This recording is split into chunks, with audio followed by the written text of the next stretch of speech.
नमस्कार दोस्तों, ईश्वर सदैव आपका भला करे और आपकी झोलियाँ ईश्वर के आशीर्वाद से हमेशा भरी रहे। तो दोस्तों, आज बात करेंगे लाइन ऑफ सन की, जो कि ये बताती है कि आप ज़िंदगी में कितना प्रसिद्ध होंगे या आप ज़िंदगी में कितने फेमस होंगे। देखिए, भारतीय समुद्र शास्त्र में इस रेखा को धर्म रेखा, पुण्य रेखा, सरस्वती रेखा या विद्या रेखा कहा गया है। यदि हम कुंडली से भी देखें तो पांचवा जो हाउस होता है, जो सन का नेचुरल, जो कि सन फिफ्थ लॉर्ड होता है, नेचुरल हाउस लॉर्ड होता है फिफ्थ हाउस का, उसे हम पूर्व पुण्य कहते हैं। अर्थात वो हाउस जहाँ से हमने जितना कुछ भी हमने पुराने जन्म का जो भी हमने अच्छे कर्म किए हैं, वो जो जिसे हम भाग्य कहते हैं, वो हमें पूर्व पुण्य के रूप में मिलता है। और जिससे हमारी चमक देखी जाती है, जिससे हमारी प्रसिद्धि देखी जाती है, जिससे हमारे संतान देखा जाता है, हमारे जीवन में सुख कैसा रहेगा या हमारे जीवन की विद्या कैसी रहेगी, वो सब कुछ सन बताता है कुंडली में। और हाथ में यही चीज़ सन लाइन बताती है। और जो सन की उंगली होती है वो आपकी अनामिका उंगली होती है। इसके जस्ट नीचे का जो हिस्सा होता है, देखिए अगर हम इसको चित्र में देखें तो ये आपकी जो अनामिका उंगली होती है, उसमें आप देखेंगे कि जो सबसे निचला हिस्सा उसका ये गोल हिस्सा होता है, इसे हम बोलते हैं सन माउंट। अर्थात वो पर्वत जो सन गवर्न करता है। अर्थात ये वो हिस्सा है जो बताती है कि व्यक्ति सफलता कितनी हासिल करेगा। अब लेकिन सफलता के जो मायने हैं वो हर व्यक्ति के लिए अलग हैं। कोई व्यक्ति परीक्षा में सफल होने को सफलता मानता है, कोई व्यक्ति किसी जॉब को, बड़ी पोस्ट को पाने को सफलता मानता है, कोई व्यक्ति समाज में प्रसिद्धि को सफलता मानता है, और कोई व्यक्ति अपने बिजनेस में, अपने कार्यों में सफलता और वहाँ पे लोगों के द्वारा जाने जाने को सफलता या यश मानता है। लेकिन अगर हम देखें कि धन कौन सी रेखा देती है, तो देखिए धन रेखा जो होती है वो शनि पर्वत की रेखा होती है। अर्थात जो रेखा आपकी जो मध्यमा उंगली को है उसको देखें तो वो जो भी रेखा होती है वो शनि रेखा होती है। अब देखिए, जो शनि रेखा होती है वो व्यक्ति के धन संबंधित प्रयत्नों को बताती है कि व्यक्ति धन कमाने के लिए कितना प्रयास करेगा। लेकिन अगर साथ ही साथ, मतलब धन रेखा के साथ साथ सूर्य रेखा भी आ जाए व्यक्ति के हाथ में, तो ये बताती है कि वो जो भी प्रयत्न करेगा उसका फल उसे अवश्य प्राप्त होगा। या अगर वो रेखा सही नहीं है, वो टूटी फूटी है या वो पर्वत डिस्टर्ब्ड है, तो ये बताता है कि फल की प्राप्ति में विलंब होता है। अब अगर हम बात करें कि सूर्य की क्या विशेषता है, तो जो ये रेखा है, अगर हम इसको देखें तो ये सूर्य की उंगली है, आपकी अनामिका उंगली, ये उसका पर्वत है।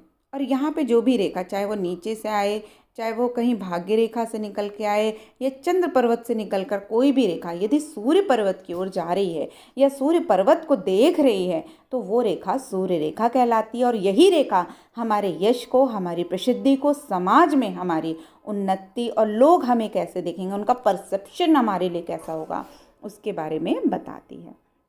देखिए, कहते हैं कि यदि किसी व्यक्ति की भाग्य रेखा अच्छी हो और उसके साथ यदि उसकी सूर्य रेखा का साथ मिल जाए, तो ऐसे लोग अपनी ज़िंदगी में काफ़ी सफलता अर्जित करते हैं। लेकिन इसके साथ बहुत अन्य चीज़ें भी देखी जाती हैं, जैसे हर पर्वत, जो ये बुध पर्वत है, या आपकी सूर्य पर्वत है, या आपका शनि पर्वत है, या आपका बृहस्पति पर्वत है, या आपका शुक्र का पर्वत है, या आपका चंद्रमा का पर्वत है, ये पर्वत भी देखे जाते हैं। इसके अलावा हाथ की उंगलियों की मोटाई, लंबाई, उनका चौरस होना, उनका गोल होना, इसके अलावा आपके हाथ की किस तरह का, अर्थात चौकोर है, पतला है, बहुत दबा हुआ है, बहुत सारी चीज़ें देखी जाती हैं। लेकिन हम सिर्फ आज रेखा के बारे में बात करेंगे, क्योंकि देखिए हाथ का जो एनालिसिस होता है वो ओवरऑल एनालिसिस होता है, सब चीज़ों को मिला के होता है। लेकिन यदि हम रेखा को केवल देखें तो सबसे पहले हमें 3 चीज़ों को ज़रूर जानना चाहिए, और वो 3 रेखा अगर नहीं हैं तो यश रेखा का भी कोई बहुत बड़ा फ़ायदा नहीं मिलता। और सबसे प्रमुख 3 रेखाएं, सबसे पहली रेखा है हमारी जीवन रेखा, जो शुक्र पर्वत के पास होती है और जो अंगूठे के नीचे होती है। देखिए, जीवन है तो ही सब चीज़ का सुख है, अन्यथा सब चीज़ व्यर्थ है। दूसरी रेखा होती है हमारी मस्तिष्क रेखा, जो इसके ऊपर या इससे सटी हुई होती है, इसे हम कहते हैं मस्तिष्क रेखा। ये जितनी प्रखर होती है, व्यक्ति के मानसिक कार्य अच्छे होते हैं, व्यक्ति मानसिक कार्यों के रूप से बहुत प्रसिद्धि, उन्नति प्राप्त करता है। और इसके अलावा एक रेखा होती है जिसे हम कहते हैं हृदय रेखा, जो कि हमारी कनिष्ठिका उंगली से नीचे से निकल कर काफ़ी आगे तक जाती है। कितने लोगों की ये रेखा तर्जनी उंगली तक जाती है, कितने लोगों की ये रेखा सिर्फ शनि पर्वत के नीचे तक आती है और कुछ लोगों की उससे भी नीचे आती है और कुछ लोगों की उससे भी कम होती है। तो इन सब के भी अलग अलग मीनिंग्स होते हैं, जिसको हम फिर किसी वीडियो में देखेंगे, जिसमें हम सिर्फ हृदय रेखा के बारे में बात करेंगे। लेकिन आज हम इस वीडियो में जानने का प्रयास करेंगे कि हम प्रसिद्ध कितने होंगे। अब देखिए, एक ही वीडियो में इस सबको समझाना पॉसिबल नहीं है, तो आज कुछ विशेष कॉम्बिनेशंस देखेंगे सन लाइन के, आपकी प्रसिद्धि की रेखा के, कि आप कितने प्रसिद्ध होंगे और किस तरह की रेखा अगर आपकी है तो आपको किस चीज़ में और किस तरह के जो क्षेत्र हैं उनमें आपको सफलता मिलेगी। अब देखिए, एक बात ध्यान रखिए कि यदि आपका ये जो सूर्य पर्वत है, यहाँ पर यदि खड़ी लकीरें हैं सिर्फ, तो इन्हें बहुत बड़ी सूर्य रेखा मत कहिए। ये सूर्य की प्रभाव रेखाएं हैं और जो सूर्य पर्वत को बिल्कुल टच ना करें, अर्थात जो मतलब आपकी जो हृदय रेखा है, सॉरी, ये आपके सूर्य पर्वत पे तो हैं लेकिन आपकी हृदय रेखा से टच नहीं हो रही हैं, तो इनका जो प्रभाव है वो 50 से 56 वर्ष की आयु के बाद ही मिलता है। लेकिन यदि ये रेखाएं नीचे आ जाती हैं तो व्यक्ति की जो उन्नति होती है वो 36 वर्ष के बाद से होने लगती है और 42 वर्ष तक व्यक्ति काफ़ी अच्छी तरक्की और उन्नति प्राप्त करने लगता है। अब ये रेखा जितनी नीचे आती जाती है उतने ही ज़्यादा व्यक्ति को जल्दी तरक्की, नाम, प्रसिद्धि, या जिस भी क्षेत्र में, अगर टीचर है तो उसे बहुत अच्छे टीचर के रूप में वहाँ पे जाना जाएगा। एक वो वकील है तो अपने आसपास के एरिया में बहुत अच्छे वकील के रूप में जाना जाएगा। तो ये रेखा बताती है कि आप जिस फील्ड में हैं उस फील्ड को पहले तो हम ये देखेंगे कि उसका बुध पर्वत अच्छा हो रहा है या बृहस्पति पर्वत अच्छा हो रहा है, या वो किस फील्ड में है और किस फील्ड में उसको नाम मिल रहा है। ये सब चीज़ें हम एनालिसिस करने के बाद बता पाएंगे कि व्यक्ति इस चीज़ में प्रसिद्धि हासिल कर रहा है। और ये जो सूर्य की रेखा होती है ये आपके डिफरेंट एजेस को भी बताती है और ये एजेस के द्वारा ही हम निकाल सकते हैं कि किस उम्र के बाद से आपकी तरक्की और उन्नति होने लगती है। अब हम सबसे पहले देखेंगे अनामिका उंगली की ओर, कि अगर आपकी अनामिका उंगली सीधी है, खड़ी है और अच्छी है, लंबी, अर्थात आपकी जो शनि की जो आपकी उंगली, अच्छा जो मध्यमा उंगली है उसके आसपास या बराबर है, तो व्यक्ति की जो सोच है ना वो इंडिपेंडेंट सोच होती है। व्यक्ति रिस्क टेकिंग एबिलिटी ऐसे व्यक्ति में बहुत ज़्यादा होती है। और यदि उसकी जो ये उंगली है वो बृहस्पति अर्थात आपकी इंडेक्स फिंगर से भी ज़्यादा लंबी है, तो इसका मतलब ये है कि व्यक्ति रिस्क टेकिंग एबिलिटी बहुत ज़्यादा है। ऐसा व्यक्ति स्पेक्यूलेशन में, इसके अलावा किसी विशेष बिजनेस में बहुत अच्छा कर सकता है यदि उसका मरकरी पर्वत भी अच्छा हो, अर्थात बुध की जो उंगली है, कनिष्ठिका उंगली, ये भी अच्छी हो और साथ में इस यहाँ पे इसका पर्वत भी उठा हुआ हो। अब बात करेंगे कुछ विशेष रेखाओं की जो बताती हैं कि यदि ये रेखाएं सूर्य पर्वत पे हों तो व्यक्ति को किस किस तरह से प्रसिद्धि मिलती है। अब देखिए, सबसे पहली जो रेखा है वो आपके बिल्कुल नीचे जो कलाई है वहाँ से निकल के अगर सूर्य पर्वत तक जा रही है तो ये बताती है कि ऐसा व्यक्ति बचपन से ही सफलता मिलती है ऐसे व्यक्ति को। लेकिन मैं आपको बताऊं 99% लोगों के हाथ में ऐसी रेखा नहीं होती।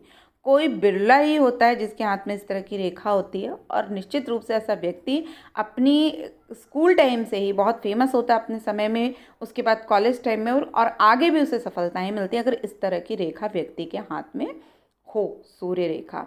और खासकर वो कटी फटी ना हो, कहीं से उसे क्रॉस ना हो रहा हो या कहीं से वो बिल्कुल गायब ना हो रही हो, फेडेड ना हो रही हो, तब वो रेखा ऐसे इफेक्ट देती है।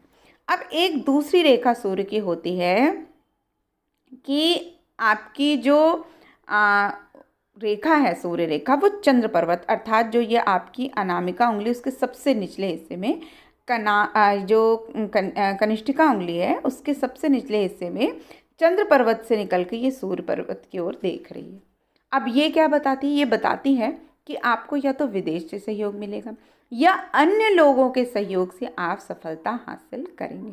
हो सकता है बहुत सारे ऐसे लोग विवाह के बाद या किसी महिला के आने के बाद भी ज़्यादा तरक्की या उन्नति करते हैं। अब जरूरी नहीं है इतनी ऊंची सूर्य रेखा जाए, कुछ लोगों की ऐसे भी जाती है थोड़ी सी, मतलब सूर्य पर्वत की ओर देख रही है, तो भी ये रेखा का जो फल है वो इसी तरह का होता है। इसके अलावा एक रेखा ये होती है कि मान लीजिए ये आपकी शनि रेखा है, भाग्य रेखा है, और यहाँ से एक रेखा निकलकर अचानक से सूर्य की ओर जाए तो मतलब आप जो भी धन, रोजगार, व्यापार संबंधित प्रयास कर रहे हैं, उन प्रयत्नों में आपको सफलता मिलेगी और आप उस क्षेत्र में अच्छी तरक्की करेंगे। और साथ ही साथ यदि ये चंद्रमा का हिस्सा अच्छा गोल पुष्ट साफ हो, क्रॉस का निशान ना हो, कोई द्वीप का यव का चिन्ह ना हो, तो ये बताता है कि ऐसा व्यक्ति किसी आर्ट्स को पसंद भी करता है या फाइन आर्ट्स से भी उसे धन की प्राप्ति हो सकती है, वो कोई कलाकार भी हो सकता है। इसके अलावा एक रेखा और होती है जो कि आपके जीवन रेखा से निकलती है। अब आपकी ये जीवन रेखा है, यहाँ से कोई शाखा निकले और सूर्य पर्वत की ओर देखे या सूर्य पर्वत तक चली जाए, मतलब इस तरह से भी हो, तो ये बताती है कि ऐसा व्यक्ति अपनी योग्यता से मिलने वाली जो सफलता है उससे प्रसिद्धि हासिल करेगा। और ये किस एज में करेगा, ये डिफरेंट जो आपकी जो जीवन रेखा है उसमें किस एज में ये स्टार्ट हुआ उससे पता करते हैं। इसके अलावा एक रेखा जो विशेष रेखा होती है वो आपके डिफेंसिव मार्स, ये जो बुद्ध की उंगली होती है उसके नीचे जो आपकी जो हृदय रेखा है, इसके नीचे का जो ये हिस्सा होता है ये डिफेंसिव मार्स का होता है। इस हिस्से से यदि कोई रेखा निकल कर सूर्य पर्वत की ओर जाए या सूर्य पर्वत की ओर देखे तो ये दो चीज़ों को बताती है। एक तो ऐसे व्यक्ति के पास धन संपत्ति कभी ना कभी वो अपने जीवन में अच्छी लैंड प्रॉपर्टी परचेज करता है। दूसरी बात, ऐसा व्यक्ति अपनी वाणी के द्वारा प्रसिद्धि हासिल करता है। तो दोस्तों आशा करती हूँ इस वीडियो में आपको काफ़ी सारी जानकारी मिली होगी। प्रसिद्धि की और क्या रेखाएं होती हैं इसको दूसरे वीडियो में बताने का मेरा पूर्ण प्रयास होगा। फिर मिलते हैं, तब तक के लिए नमस्कार।